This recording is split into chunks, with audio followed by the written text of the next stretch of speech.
For most of his life, Eli Mercer believed important things arrived in obvious packaging. A college acceptance letter, a promotion, a wedding day, a check in the mail, a breakthrough, a miracle. He did not think of himself as ungrateful.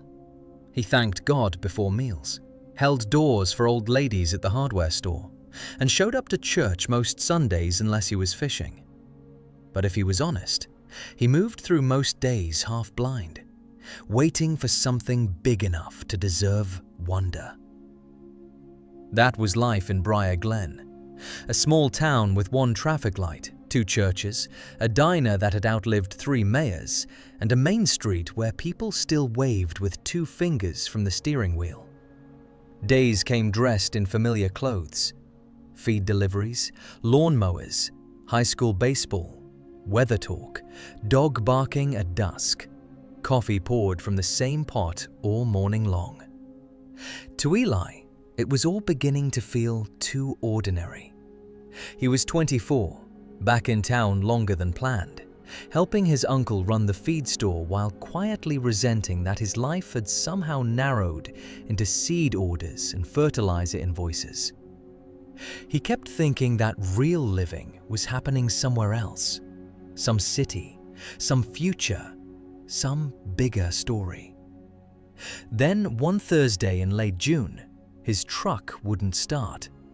He smacked the steering wheel, something ungodly, and walked the 3 blocks to the feed store under a sky so blue it almost felt mocking. By the time he unlocked the front door, he had already decided the day was ruined. Old Mr. Bennett was the first customer in. He was 90 if he was a day, wore overalls in all weather, and bought birdseed with the seriousness of a surgeon. Eli rang him up with a face that still carried the shape of irritation. Mr. Bennett looked at him for a long moment and said, "Bad morning?" "Truck won't start." Mr. Bennett nodded, as if this fit into a larger theory. "Ha, so you nearly missed the gifts." Eli blinked. "The what?" "The gifts," the old man said, like he was explaining gravity. "Most folks miss 'em because they only look for blessings big enough to brag about." Then he picked up his birdseed and shuffled out. The comment stayed with Eli all morning. Nearly missed the gifts. By noon, he'd had enough of hearing it in his head. So while eating a sandwich on the store's back steps, he tried an experiment. He looked around, not quickly, on purpose. The sycamore tree behind the alley throwing clean shade over cracked pavement. The cold bottle of root beer sweating in his hand. The hum of cicadas rising like summer electricity. Mrs. Calder from the bakery across the street carrying over 2 extra rolls because they came out too pretty to throw away. The smell of cut grass from somewhere nearby. The fact that his own lungs kept working without asking him first. He sat still, and for the first time, something in him shifted. The day was not ruined. The day was full.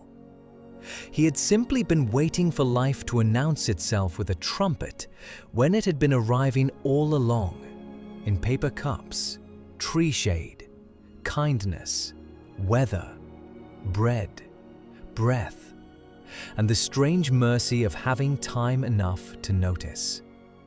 So Eli began a private practice. Every time he caught a good gift, he said quietly, "Thank you, Father." Not in church language, just honestly.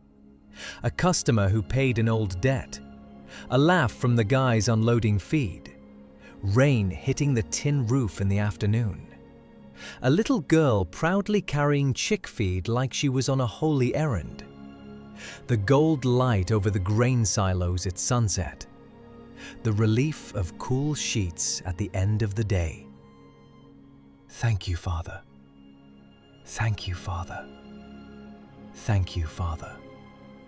And the more he practiced, the more gifts he found, as if gratitude were a kind of eyesight. By August, Briar Glen had not changed much. It was still one traffic light, two churches, one diner, and a main street that closed too early. But Eli had changed. He no longer felt trapped in a small town, waiting for a bigger life to begin.